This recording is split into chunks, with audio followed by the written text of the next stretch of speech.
I'm Janus Jaguar, and in this hands-on review, we are going to dive in and look at Sniper Ghost Warrior contracts. This is the direct sequel to Sniper Ghost Warrior 3. So just like as the previous game, you are your sniper. So the difference is that you actually level up by collecting tokens. These tokens are collected by completing various missions, and that allows you to purchase new skills.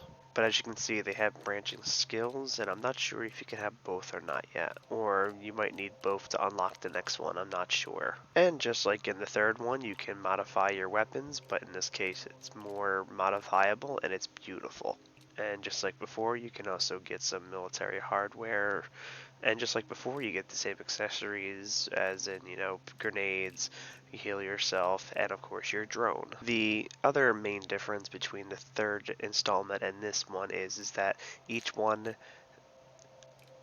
is that there is several maps that you choose from for your missions. So let's go to the training ground to show you the another major thing that is actually different in this game, which is ammunition. And as you can see, you can choose your difficulty, and since this is actually just a training mission, we can go hard. Greetings, Seeker. You should have already received the mask. It is a highly advanced prototype that enhances your capacity in the field and syncs with your equipment. The mask allows you to upload contracts data to the client after each mission. Before we drop you in the designated location, we want to make sure you understand the tech we've given you. For this purpose, you'll be taken to a secure training facility hidden in a secluded mountain location.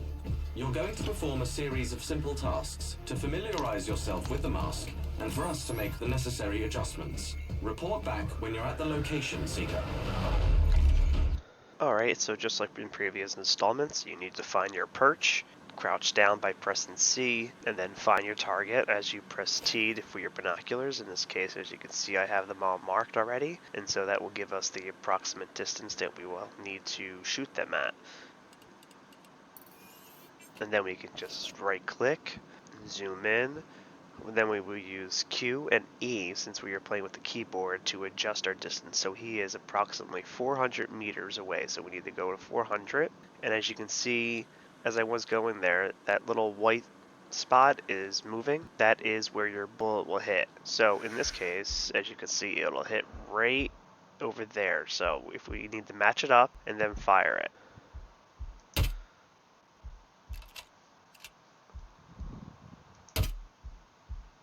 Pick up one of the weapons to try out different sets of special ammo. This technology will increase your options in the field and allow you to be more creative. And this is actually the main difference in this game as an additive gameplay mechanic. So essentially you can choose from several different types of bullets that have various properties. Particularly the tagging one will tag all the enemies in the area, so you don't need to use your binoculars. The luring one will, lure. Armor piercing through walls, no joke. The DARPA bullets will be a straight shot, so they actually you don't need to compensate for anything. So that you pretty much, they're one hit kill, you like 100% accuracy easily. Then you have explosive, self-explanatory, and then EMP, self-explanatory. And so in this case, we will press Z to load up our bullets. We need to mark our guy. He is approximately 200 meters away. Lead them there, and then eliminate. Alright, now this time we will try the tagging bullet. Basically, you just need to just shoot the bullet, and it'll tag everybody in the area. Alright, so now we need armor piercing bullets. Now obviously you don't need to always do this. That's what the special bullets are for, but also, why not? Alright, so you see how he's hiding behind something? Yes, that's a he. There are no female warriors that I'm aware of.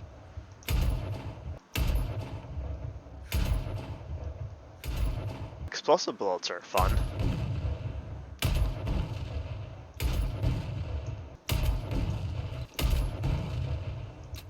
Alright, and now let's do the last two. Alright, we can get an approximate distance, aim, and here's the DARPA bullets.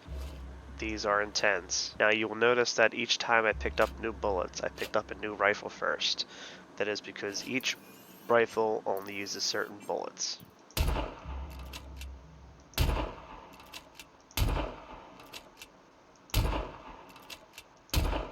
And that's the major differences. Of course, you still have your close combat stuff and all that good stuff. You can throw a rock just like in Far Cry 3, and you also have grenades. Throw your little dragonfly, throw your little guy. This one gets more abilities actually, so that's a pretty cool thing.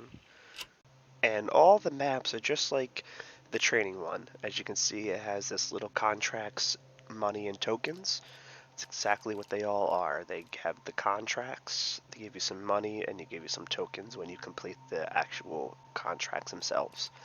And of course, all of them start with that intro for telling that story.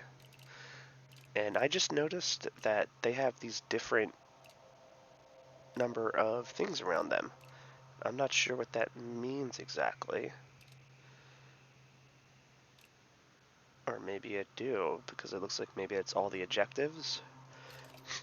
And you get that blaring intro like you did in that training where it goes, you know, new equipment, but in this case it'll give you an intro to the actual mission. But when you are good enough, you can do cool things like I'm about to show you. If you pay attention to your situational awareness enough, you can do a few decent things like I'm about to show you.